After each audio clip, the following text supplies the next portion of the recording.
Hey, what's up everybody? I'm Dan, and today I'm talking about what clothes to bring along backpacking.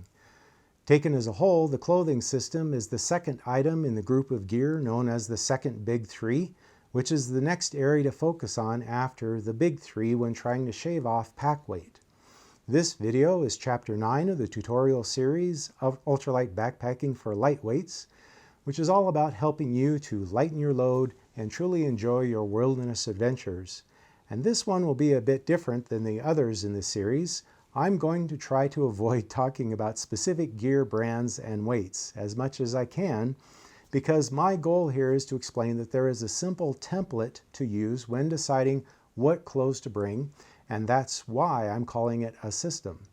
I'll put links in the description below so you can check out the specific gear that I use, but you can mix and match the items within the system. And it's just great fun to explore each individual item and discover for yourself what works best for you personally, both from a weight and comfort standpoint. Also, you can easily adjust for different conditions by changing out certain items according to the weather, the expected temperature, and conditions of the terrain. By the way, if you're new to the channel, please consider subscribing so you don't miss out on future episodes. Okay, so let's get right into it, starting with worn clothes and working from the ground up. First, there's shoes, and I use these short trail runners. I've made a whole video about all the pros and cons of using short shoes like these, and so I'll make a link to that if you're interested in checking out why I use trail runners. And when I'm using short shoes like that, then I have to have shorty gaiters to keep the dirt out of the shoes. For socks, I like to take a short wool blend because they dry quicker, the short ones versus the full size. For underwear, some like things tight, some like them loose. Boxers mean loose, and that means less chafing for me personally. And for pants, the most important factor is just that they be synthetic and quick drying. I still prefer the zip-off style because it provides the most flexibility for hiking in heat, but having the option to put on the legs if the trail is overgrown so I don't pulverize my shins. And I usually end up wearing the legs in the evenings and mornings when things are cooler. For a shirt, also something synthetic and quick drying. A personal modification is that I hate tight things around my neck, so I always cut out the collar. For a hat, I prefer a ball cap style because the full brim for me tends to rub against the pack, and a quick drying is what I usually go with, although on hot summer days it can be cooler to wear a traditional trucker cap because it sits up off the head and allows the airflow. And just one quick little tip is that I like to just dip the hat in the creek whenever I'm crossing a stream and slap it on my head soaking wet, and that's just a nice way to cool off without having to stop. And in that case, I don't want something that's quick drying because the slow evaporation cools the head longer. So that's it for worn clothes, but where it gets really interesting is in the evening as the sun goes down and the temperature begins to drop. First, another quick tip, I like to take a brief sponge bath with a bandana. I find that I sleep better if I wash off the sweat of the day, but most high mountain lakes are just way too frigid to jump in, especially after the sun has gone down, which is usually the case by the time I'm making camp.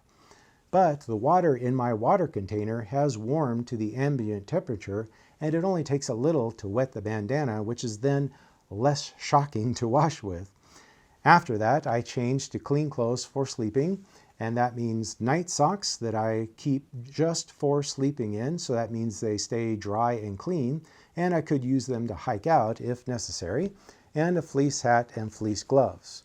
Then Polypro bottoms and a Polypro top, and here I do have to mention the brand because it's the Heat brand that you can get at Costco, and the reason I'm mentioning that one is just because it's amazingly light and cheap, and so it's such a great deal I can't pass that by without mentioning that.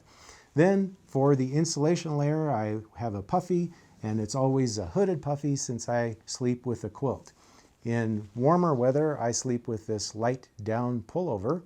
And then there's a shell coat, something light and minimal in July and August when I'm probably not going to encounter anything more severe than an occasional shower, and I'll switch to a stouter shell coat in shoulder season. The same thing with the shell bottoms. I have a DCF rain kilt in summer from Z-Packs, and in April and May and September and October I'll go with actual rain pants. Incidentally, here's another quick tip. These particular pants are Halle Hansen, which are normally not ultralight, but I just cut off the ankle zips, which makes them only weigh 6 ounces. I figured that the lower part of the pants tends to get wet anyway since they stick out a bit and then wick the moisture upward if you're in an all-day rain situation. Also, since the pants are very quick drying, there's no point trying to keep them dry below the knee. Or quite often I'm hiking in shorts under the rain pants, so it's only skin that's getting wet, which is, after all, the quickest drying material of all. That modification provides a shell bottom that is both light and stronger than your typical ultralight rain pants. Now, ultralight rain pants tend to be uber expensive, so this way you can grab a pair at the thrift shop and just make your own. Okay, so these last 5 items I want you to pay special attention to because they are the key to making adjustments for different conditions. The thermal top and bottoms, the insulation layer, and the shell top and bottom. By making simple substitutions, you can adjust to virtually any temperature, for example, changing the thermal layer from a silk weight to expedition weight, or switching the puffy to a heavier version. For my insulation layer, I switched from the lightweight down polar, which is 8 ounces, to this Western Mountaineering flash jacket, which just adds 4.5 ounces. Or if I'm expecting rain and not terribly cold conditions, I'll go with the Rab jacket with synthetic insulation at just 10 ounces. Of course, I couldn't make it through the whole video without mentioning a few brands and weights. This is the easily adjustable part of the template that allows you to customize your clothing system to whatever conditions you're facing. The last pieces of the system is that I pack 1 extra pair of boxers, socks, and a shirt. I usually plan on wearing 1 set of these items for 2 days, then switching to fresh. If the trip is more than 4 days, just do laundry on day 3 of the first set and hang the clothes off the pack to dry. Then I have relatively clean clothes on days 5 and 6, and that trick can be repeated for as long as you're out. Okay, so that's my simple ultralight clothing system. If you found this helpful, please give it a like.